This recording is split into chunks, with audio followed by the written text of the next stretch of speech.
बिहार चुनाव 2025 के नतीजों का ऐलान अब से कुछ ही देर में ऐलान हो जाएगा और यह तय हो जाएगा कि बिहार सीएम की कुर्सी पर कौन बैठेगा। तो जो पिछले 5 सालों से जो बिहार की जनता, बिहार के नेता और बिहार के लोगों को जो इंतजार था वो अब खत्म होने जा रहा है। कुछ घंटे में यह ऐलान हो जाएगा। लेकिन इससे पहले बात हो रही है सीमांचल की, बात हो रही है ओवैसी की। तो हमने सोचा कि जो हमारे न्यूज रूम में कुछ धुरंधर हैं, राजनीतिक धुरंधर हैं, हमने सोचा उनसे बात की जाए। तो हमारे साथ प्रमोद सर हैं और आपको बता दें कि प्रमोद सर पिछले 20-25 सालों से देश की राजनीति के साथ साथ बिहार की राजनीति को भी फॉलो कर रहे हैं, कवर कर रहे हैं। तो सर हमें ये बताइए कि जो सीमांचल की जो 24 सीटें हैं, इस पर अभी जो आज का जो ऐलान होगा, तो इससे पहले क्या कुछ गुनागणित आपको लग रहा है? देखिए, जो 24 सीटें हैं, जो 4 जिले वहाँ के हैं, उनकी 24 सीटों में से लगभग 47% वोटर जो हैं वो मुस्लिम समुदाय के हैं। अच्छा। ये पूरे बिहार का सबसे बड़ा मुस्लिम डोमिनेटेड, या आप कह सकते हैं कि मुस्लिम इन्फ्लुएंस्ड ब्लॉक है, बिल्कुल। Block of voters. बिल्कुल। और वो स्ट्रेटेजिकली और जियोपॉलिटिकली भी इम्पोर्टेंट इसलिए है कि वो बांग्लादेश और पश्चिम बंगाल की सीमा से सटा हुआ है। तो दैट्स आल्सो स्ट्रेटेजिकली इम्पोर्टेंट। बिल्कुल। तो जो 47% मुसलमान हैं वो उन 24 सीटों में डोमिनेटिंग फैक्टर है, जिसमें लगभग 12 सीट ऐसे हैं जिसमें कि वो बिल्कुल उनका डिसाइसिव रोल है। अच्छा। जिसमें कि वो उसमें से कुछ सीटों पर जो मेजॉरिटी में है, कुछ सीटों पर वो 35 से ऊपर उनका परसेंटेज है, उनका वोटिंग परसेंटेज है।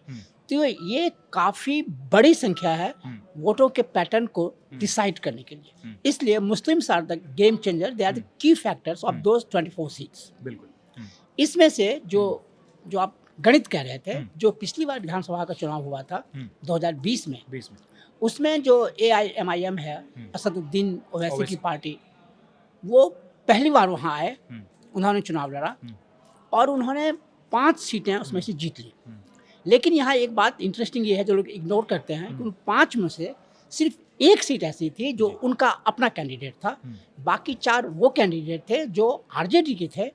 आरजेडी में उन्हें टिकट नहीं मिला था, तो उन्होंने नाराज़ होकर पार्टी छोड़ी और वो AIMIM के टिकट पर चुनाव लड़े और जीते। वो सभी मुसलमान थे। लेकिन बाद में वो फिर खेल हुआ और उस 5 में से 4 ने पार्टी छोड़ दिया, डिफेक्ट किया और फिर वो आरजेडी में वापस आ गए। सिर्फ एक जो अमौर के विधायक थे वो सिर्फ रहे, बाकी जो 4 थे वो दूसरी जगह, कोची धामन और बैसी, जोकीहाट, इन सब ने इस्तीफा दे दिया और इनने इस्तीफा देके फिर वो आरजेडी में आ गए। इस बार जो समीकरण है, इस बार के समीकरण में जब समीकरण की बात करते हैं तो हम देखेंगे कि वहाँ वोटिंग पैटर्न क्या रहा है और कैसा रहा है। तो 2020 का जो विधानसभा चुनाव था, उस 2020 के विधानसभा चुनाव में जो टोटल मुस्लिम पॉपुलेशन था उसके 62% ने आरजेडी के पक्ष में, अपोजिशन के पक्ष में वोट दिया था और सिर्फ 14% जो है वो एनडीए के साथ गया था, जिसमें कि उन्होंने जेडीयू को मोटे तौर पर वोट दिया था। बीजेपी को वोट वहाँ लगभग नेग्लिजिबल ही मिला था। जो 2024 का लोकसभा चुनाव हुआ, इसमें वो ट्रेंड और बढ़ा और 68% मुसलमानों ने महागठबंधन के लोगों के पक्ष में, 68%, जो सीमांचल की बात मैं कह रहा हूँ, सिर्फ सीमांचल की बात मैं कह रहा हूँ। इसका नतीजा ये हुआ कि वहाँ पर मैं जो मुस्लिम कंसोलिडेशन जिसे आप कहते हैं, वो मुस्लिम कंसोलिडेशन 2020 से बढ़कर 2025 में हुआ और इस बार मुझे कोई कारण नहीं दिख रहा है कि वो मुस्लिम कंसोलिडेशन फर्दर और सॉलिडिफाई और केंद्रीभूत न हो, क्योंकि इस बार का जो स्थिति है, इस बार की स्थिति में बीजेपी ने एक भी मुसलमान उम्मीदवार खड़ा नहीं किया है। उसके सहयोगी दलों में जेडीयू ने सिर्फ 4 और जो रामविलास पासवान जी की पार्टी, चिराग पासवान की पार्टी, उसने सिर्फ 1 उम्मीदवार खड़ा किया। हैम ने कोई उम्मीदवार खड़ा नहीं किया। कुल मिला के 243 सीटों पर रूलिंग कोएलिशन की ओर से सिर्फ 5 उम्मीदवार हैं, जो लगभग 2% है। ऐसे में मुसलमान उस पार्टी को वोट देने के पहले 2 बार सोचेंगे। बाकी जो दूसरी चीज़ें, हिंदुत्व, कम्युनलिज्म, गुड गवर्नेंस, उन सबको अगर छोड़ भी देते हैं तो रिप्रेजेंटेशन के आधार पर भी ये साफ दिखता है कि मुसलमान जो है वो एक बार फिर वो जो 68% है, मुझे लगता है कि शायद वो और सॉलिडिफाई होगा। ये तो समीकरण की बात मैं कह रहा हूँ। अच्छा सर, मैं एक सवाल मेरा और है कि जो सेकेंड फेज का वोटिंग हुआ, तो सीमांचल का वोटिंग भी सेकेंड फेज में ही हुआ और कई लोग ऐसा कह रहे हैं कि जो सेकेंड फेज की वोटिंग हुई है तो उसमें महागठबंधन को एज मिला है और जो एग्जिट पोल्स बताते हैं कि वो बताते हैं कि खासकर ओवैसी की अगर मैं बात करूँ, AIMIM पार्टी की बात करूँ, तो उसे बताते हैं कि ज़्यादा से ज़्यादा 2 सीटें वो निकाल रहे हैं सीमांचल में। ज़्यादातर एग्जिट पोल्स यही बता रहे हैं। लेकिन ऐसा कहा जा रहा है कि जो सेकेंड फेज की वोटिंग है उसमें महागठबंधन को एज मिला है।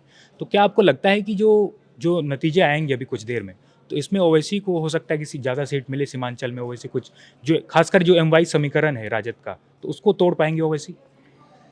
ओवैसी की कोशिश तो यही होगी कि वे MY समीकरण को तोड़ें और बिहार में अपनी पहचान बनाएं। और उन पर ये आरोप लगता रहा है, जो दूसरे जगहों पर भी लगता है, कि वो मुस्लिम वोट को तोड़ने के लिए और इनडायरेक्टली बीजेपी की मदद करने के लिए वहाँ जाते हैं। हालांकि पिछली बार उन्होंने 5 सीटें जीत कर ये साबित कर दिया था कि ऐसा नहीं है। लेकिन उसमें से ये भी सच है कि उनका अपना उम्मीदवार तो एक ही था। इस बार ओवैसी फिर गए। पहले तो ओवैसी साहब ने कोशिश की थी कि वो महागठबंधन में शामिल हो। उन्होंने RJD से बात करने की कोशिश भी की, कांग्रेस से बात करने की कोशिश की थी, लेकिन उन लोगों ने उनको वैसा पॉजिटिव रिस्पांस नहीं दिया। तब उन्होंने चुनाव लड़ा और उन्होंने कहा ठीक है, वो 24 सीट की मांग कर रहे थे, तो उन्होंने कहा ठीक है, तो 24 नहीं दिए थे ना, अब 240 सीटों पर तुम्हें नुकसान होगा। कितना नुकसान होगा ये अब देखना पड़ेगा। जहाँ तक वोटिंग की बात है, तो जो एक मेरा अपना अनुभव ये कहता है कि जो ज़्यादा परसेंटेज ऑफ वोटिंग जब होती है तो वो एंटी एस्टैब्लिशमेंट होता है, कहीं भी, किसी भी जगह, नॉट ओनली बिहार, कहीं भी।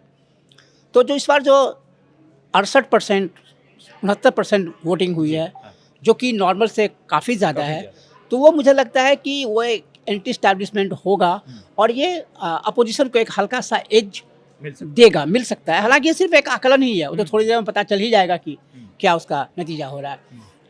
ओवैसी साहब ने वहाँ मुसलमानों के से जुड़े मुद्दों को उठाया।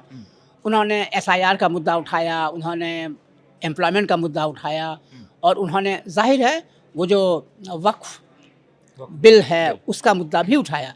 वक्फ बिल एक ऐसा इशू है जिस पर कि RJD को थोड़ी सी दिक्कत हो सकती थी, लेकिन RJD ने अपना स्टैंड शुरू में साफ किया और खुद तेजस्वी यादव ने कहा कि अगर उनकी सरकार बनती है तो वो वक्फ बोर्ड बिल को डस्टबिन में डाल देंगे, कूड़ेदान में, अर्थात वो लागू नहीं करेंगे, अपने इस पर लागू नहीं करेंगे। सर, अगर आपको याद हो तो लालू यादव खुद आए थे पटना गांधी मैदान वक्फ बिल प्रोटेस्ट के समर्थन में, उसमें वो गए थे। तो जो एक डैमेज हो सकता था, RJD ने वो डैमेज कंट्रोल मोटे तौर पर कर लिया है। इसलिए मुझे लगता है कि ये बहुत बड़ा इशू नहीं हो पाएगा, इसको वैसे ये बहुत बड़ा इशू नहीं बना पाएंगे। अब कितनी सीटें उनको मिलेंगी, कितने वोट उनको मिलेंगे, मुझे लगता है जो अमौर का जो सीट उनका है वो शायद वो अमौर में कंफर्टेबल पोजीशन में हो, लेकिन दूसरी जगहों पर मुझे नहीं लगता है कि वो इतना वोट ले पाएंगे कि वो उनका उम्मीदवार जीत जाएगा, क्योंकि जो उन्होंने 20 जगह उम्मीदवार खड़े किए जिसमें एक हिंदू है, बाकी सभी मुसलमान हैं, और वो सीमांचल के बाहर भी उनके उम्मीदवार है, सीमांचल में तो उम्मीदवार है ही। लेकिन जो वोटिंग पैटर्न है वो उनके पक्ष में जाता नहीं दिख रहा है।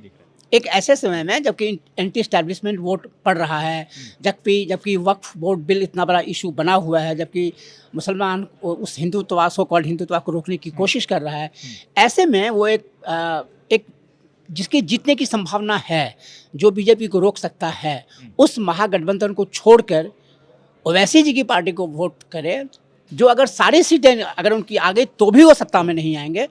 तो मुझे लगता है कि ये हारा हुआ जुआ होगा, लूजिंग गैम्बल होगा, जो वहाँ के लोग, मुस्लिम वोटर्स पसंद नहीं करेंगे। तो मुझे नहीं लगता है कि उन्हें पिछली बार की तरह 5 सीटें इस बार मिल पाएंगी। वैसे नतीजा आएगा तो हम आप देखेंगे कि क्या हो रहा है। बिल्कुल, तो बिल्कुल देखिए सर ने हमें समझा दिया कि जो खासकर जो सीमांचल की जो सीटें हैं उसमें ओवैसी कितना इफेक्ट डालेंगे, और जो हम बात कर भी रहे थे कि जो MY समीकरण की बात थी राजद का, तो उसको ओवैसी कितना नुकसान पहुंचाने जा रहे हैं, ये सर ने समझा दिया। लेकिन ज़्यादा चिंता करने की बात नहीं है, क्योंकि कुछ ही घंटों में आपके सामने रिजल्ट्स हो जाएंगे और हम सारे रिजल्ट आपको पल पल की अपडेट, एक एक सीट की अपडेट की, कौन कहाँ से आगे, सीमांचल में कौन जीत रहा, कौन कितनी सीटें निकाल रहा, सारी अपडेट्स हम आपको India.com पर देते रहेंगे। तब तक के लिए आप बने रहिए India.com के साथ। धन्यवाद।